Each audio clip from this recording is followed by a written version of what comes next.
It's a world created entirely on fantasy, and it feels like you've stepped inside a comic book with plenty of fun promised at the Icon Comic and Games Convention in Johannesburg. For 3 days every year, geeks of all flavors come together at Icon to spend 3 days in a safe space, gaming, trying out new games, trying out new aspects of geek popular culture. We've got educational panels, workshops, but a whole bunch of things to help uplift the geek community and expose other people to their inner geek that they might not necessarily know they have. If you're feeling brave, you can take on a night or put on your superpowers to the test in a board game.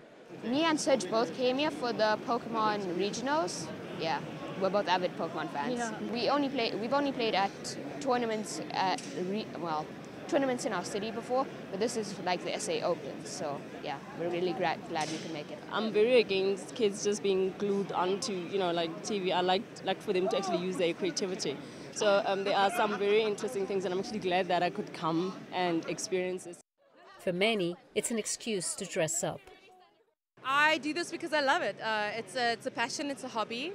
It's something that I hopefully could do one day as a full-time career. I'm Wolverine, come from the X-Mansion, and I've always loved this character. Like, he's one of my favorite characters of all time since I was a kid watching the animated series on TV. There's plenty to marvel at, but it's also serious business. The cosplay industry is worth billions, and then if we talk computer gaming revenues are starting to outstrip those of major international sports. It helps us out a lot because it helps us shift a lot of merch that we don't normally shift in store. Because in store we're more comics, but here we can sell a lot more of the toys and figures. South Africa still has a lot of catching up to do to take advantage of the multi-billion-dollar comic and gaming industry. Icon is hoping that this event will create awareness and teach youngsters about the opportunities this industry offers. Scheier, CGTN, Johannesburg, South Africa.